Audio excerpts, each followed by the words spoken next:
Happy Friday, everyone. Here it's Greg Dixon here and Roy DeCan with Total Traffic and Conversion. And today is going to be a 2-4 show. So the two things, Roy wants to talk about some of the new changes with Google and how that might affect you. And then also, I got onto this thing, this discussion here about our AI marketing tools 10xing ineffectiveness. So the context of this is, I think last week we had a conversation about all the cool tools that are available, and in the AI world, there's all sorts of really amazing things. There's Chat GTP, and you can crank out some really good stuff. Many of the professional copywriters have either developed versions of this themselves or they're using it, and it's come out of the woodwork that many of the writing agencies have been using it for a long time. One of our guests last week pointed out that we've been using AI in all sorts of tools. We just haven't really thought about it, and even in graphics, things like Canva now have AI plugins, so you can crank out if you don't, at a loss about what your image should look like and your text should look like, you could just ask it a couple of questions and it can put stuff out. So the good and the bad and the ugly of all of this stuff is it probably makes even somebody relatively inexperienced with marketing can sit down with these tools and crank out, uh, you know, 10 times what they could have before, and even the equivalent of 10 specialists writing the stuff. So there's a lot of power in people's hands now. uh, but one of the things I'm wondering about is all this going to dilute the effectiveness of online marketing and things anyway? So we're already getting a lot of stuff. It's got a lot harder to do anything. Back in the last millennium, I could write a simple page recommending the Tao of Pooh or Tony Buzan's mind map book with a link to Amazon and make hundreds of dollars in Amazon affiliates. And that's for something, a couple of paragraphs and a couple of ugly comments. Now it's really difficult to get attention in all of the noise. Just as an aside, I also got credit for 20 DVD series of Emmanuel. So so I didn't even know there was more than one. So there we go. But that's for another discussion. So I think the reality now is even, and this is where Roy's genius comes in here, is he's mastered all things Google. And a lot of the things that used to be easy and automatic, say 10 years ago, now take a lot of work. And it's getting even harder these days because Google is changing the way it handles things, and there's a new system for analytics, and maybe Roy, you can talk a bit about that. Well, do you want to start there, or do you want to do a little bit more on the AI thing? Well, why don't you, because you're using some AI tools, maybe you can describe what you're using it and how you're using it. Yeah, I use some AI tools, but I basically, well, first of all, I'm trying to see what Google thinks about all this. And for a while, they were fighting it because they don't have the same AI tools as Chat GPT and some other things. And so there was, at the beginning, it was kind of a battle between the various owners of these search engines, that their AI tool would be the standard, or would be used more than others. And so it really was only up until about a few months ago, Google was checking to see when there was content on the web, if it was produced by an AI tool, and they can tell that, and actually, it's not just Google that can tell it. If you just, for example, put something into Chat GPT and then expect to throw that up on your website or your even your social media, that is not going to work all that well. But it's a great start. So So you can get, or I can at least get good ideas as far as what I may want to talk about, but then I'm not going to use the same chat GPT content that was produced. I only use it as a basis. Now, if I want to, I can then use another AI tool to maybe change it a little bit. If I change it a couple times, it's much more acceptable to Google. But basically, the way I do things and the way I think everyone should consider it is, where are your prospects being found? If they're on Google a lot, then you need to look at what Google is really interested in.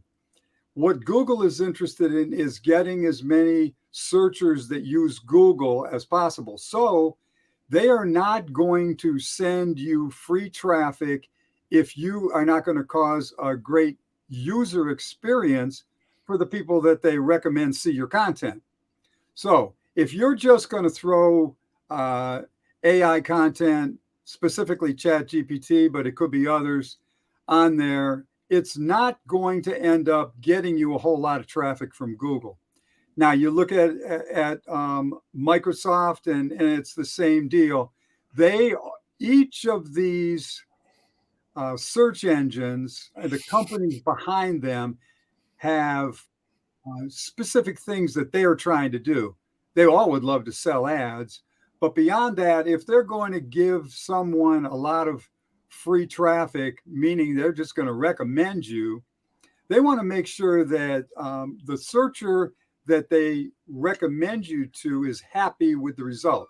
So if you use straight AI traffic, it's not going to go over all that well. But the ideas that it can give you are great. So I use a few different tools. Oftentimes I'll start with ChatGPT to get some ideas, and really they give some super ideas, which you can then turn into a great article or a great web page. But I don't use straight AI. I never have. I've always been afraid that Google was going to even ban a website or something if you use too much of it. Now, in the last few months, they have changed their tune, and they are willing to accept AI traffic, but it has to still be valuable content. It has to be original content. Now, how do you get original content out of AI? You can't just, well, you either have to go in with something that's never been produced by AI before. That's a little difficult, but it can happen, using different words and things like that, and that can work for you.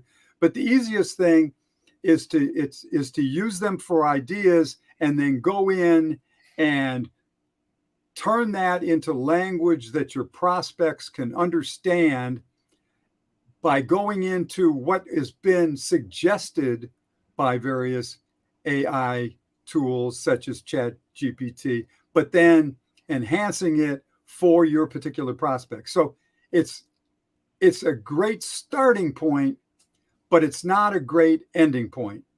And I can get into more detail, but that's basically the long and short of it.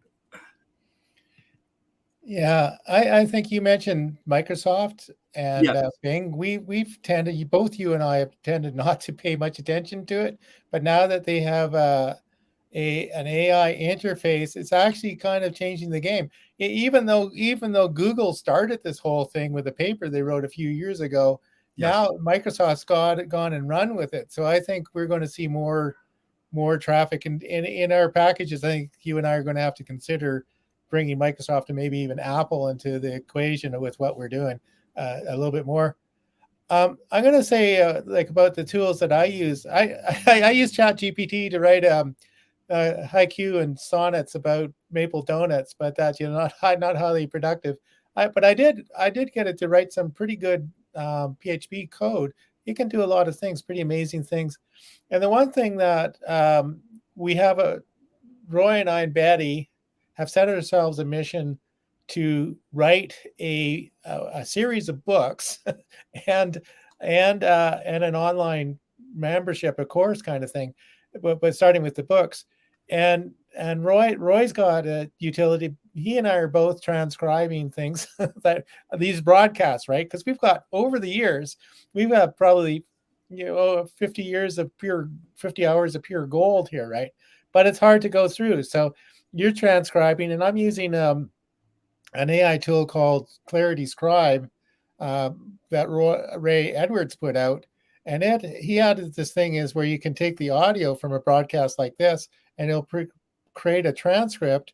It'll also create show notes, emails, suggested episode titles, all sorts of stuff, and it's pretty good. So we're good. We're using that to build up. We have a folder that where we're building up all of our ideas, and at some point we're going to go mine those things and come up with our first book and then a couple of other books from there. So we're using it. So the whole thing here is, I think the other thing, the important thing that you said is you just can't use it blindly, whatever comes out. You have to edit it. And I think what it means is, I think authenticity and the personal touch is going to become even more important. So that's how you're going to stand out. It's going to be you as a person. So if people think it's just some marketing stuff cranked out by a robot, it's going to not be as effective. So that means in the terms of integrated marketing, that means there's lots of opportunities in other places other than simply Facebook posts, YouTube things, all these things where will eventually be more or less dominated by stuff cranked out by AI. But you can stick out by being authentic and being yourself.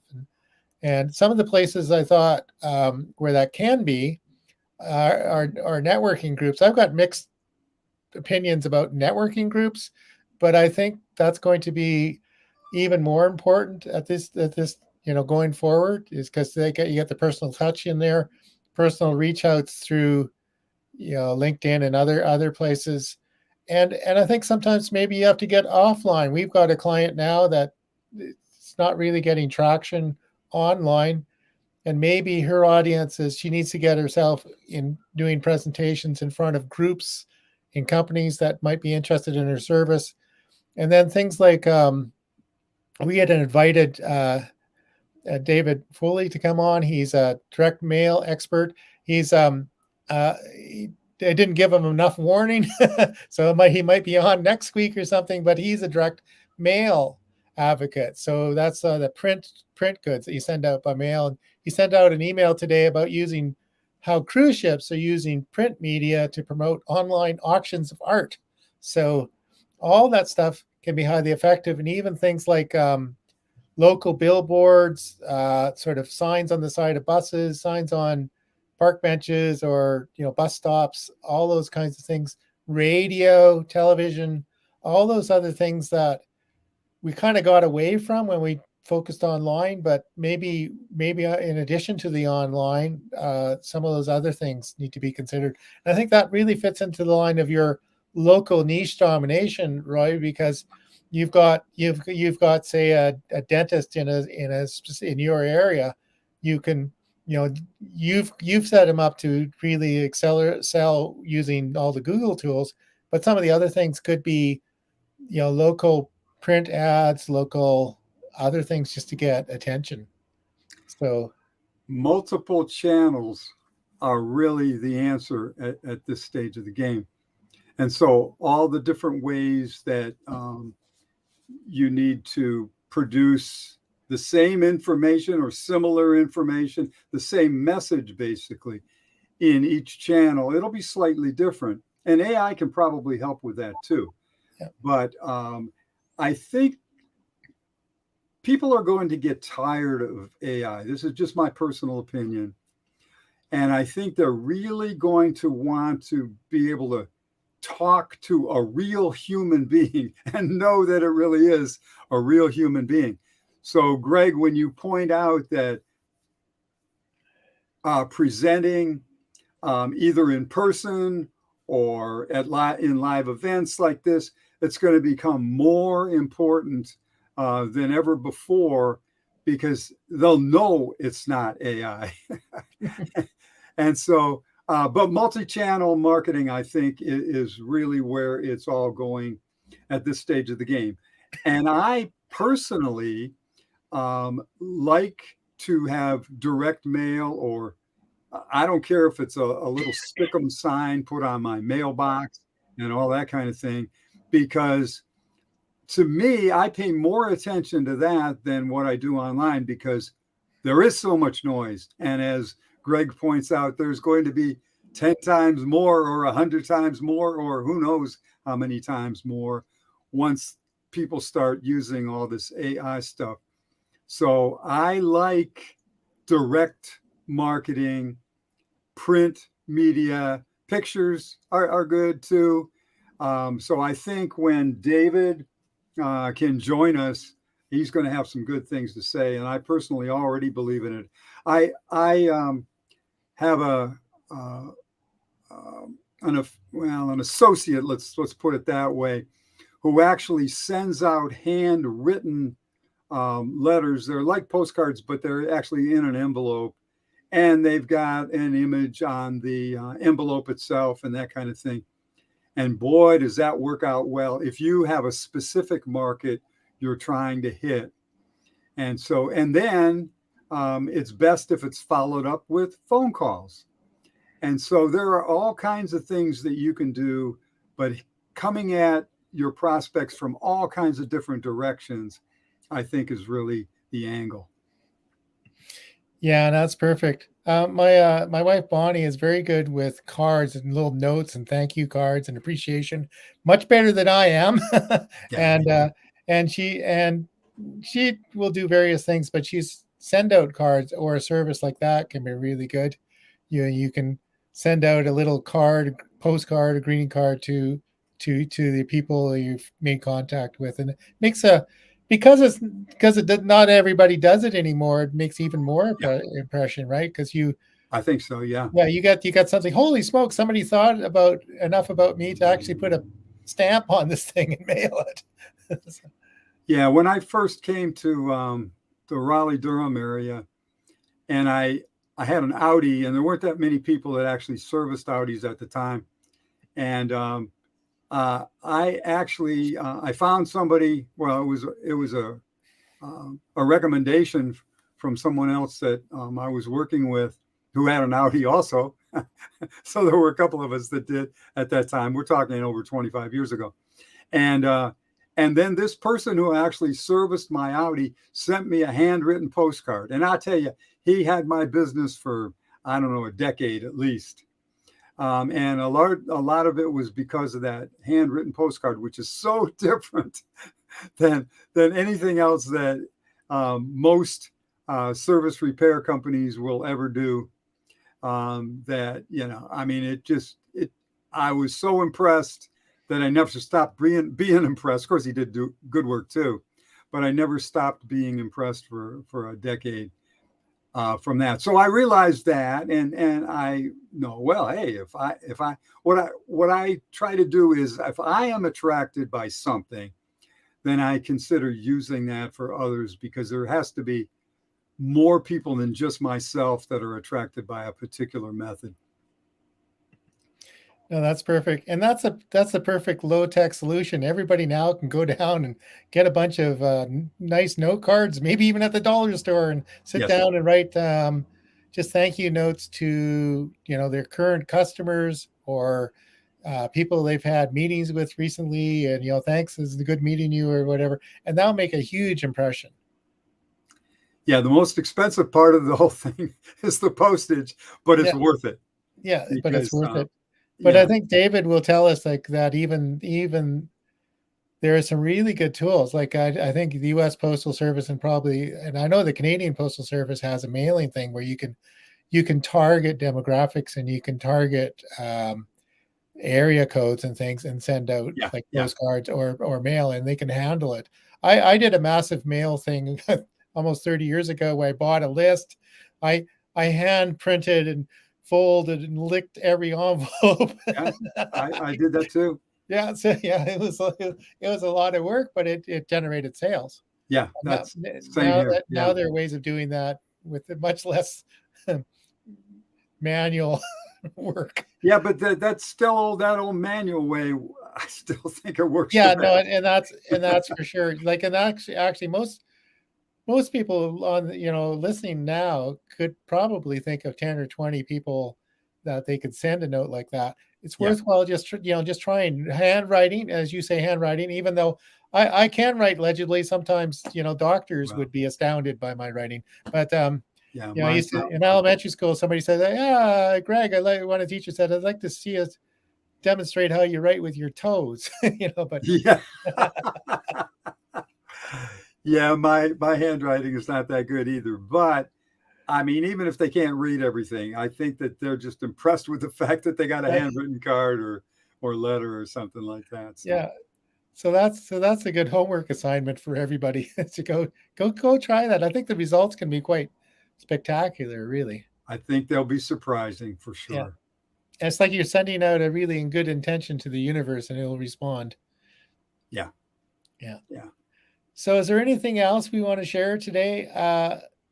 Other than that there, I think in summary, the AI tools can really help in areas and speedline the process, but you have to be careful. You certainly, as you said, you just don't blindly take what it got cranked out. My experience is some of the stuff is pure gold, but it can crank out just complete nonsense that reads like it makes sense. It doesn't know.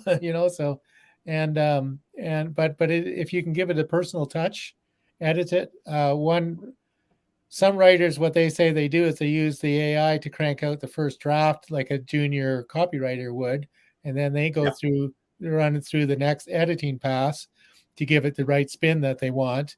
So it might actually go through, like any piece of writing, might go through 2 or 3 editing passes Yeah. before it goes out the door. That's what I do.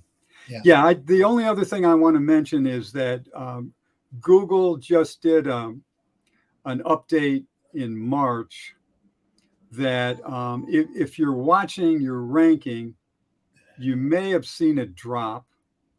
You may have seen it actually increase. You may be getting more visitors than you did.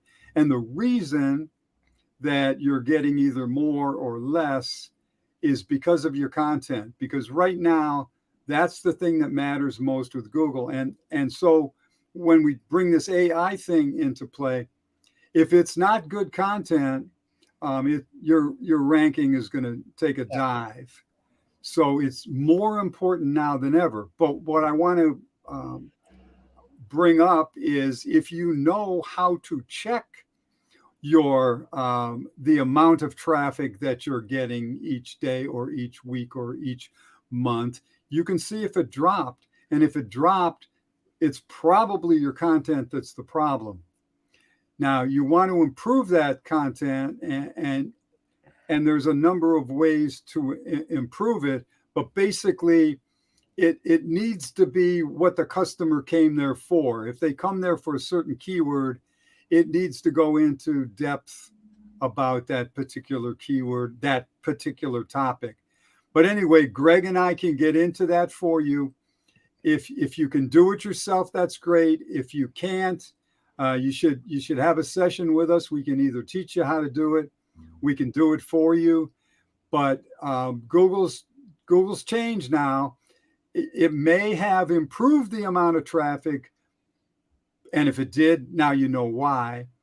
And if it didn't, and it actually your traffic is taking a dive, Greg and I can help you improve that and actually turn it into a good thing, because we know why Google did what they did. Yeah. So I just wanted to bring that in. They should be getting in touch with us, Greg, because we can help. Yeah, for sure. So our website is totaltrafficandconversion.com, and you can find out a bit more about Roy and Betty and I. And we offer an online effectiveness review, really, with the three of us, and we take a look at everything online, like we'll go snoop and see what you look like. Can we find you? Is your message today what you want it to be? And then we'll have a conversation with you about where you're at and where you want to go, and we can provide some feedback about what needs attention and what doesn't. Usually what we find is people do, let's say there's maybe 5 really important things. They might do 1 or 2 of them really well, and they've not paid attention to the other things. And so that's the conversation. And we all have a different perspective on this. Betty's a professional writer, writing coach, ghostwriter. So she comes at it from a content and writing perspective. I tend to do landing pages, online courses, that kind of thing. And Roy's, and Roy and I both are really high on video. So, and Roy does a lot of video and using YouTube and applying the Google way to YouTube really to have some really good effects. So if you're at all, curious about, if you're thinking, I don't know what I don't know, make an appointment with us and we'll take a look at where you're at and make some suggestions. And, at the very least, we'll give you a list of things that you can go off and do yourself. And if you want our help, we can help you with that. Well said. Thank you, Greg. So with that, maybe we'll play our little exit video and let everybody off and continue with their happy Friday. Hopefully it is happy. Yeah. Yeah. Okay, here we go. Happy Friday.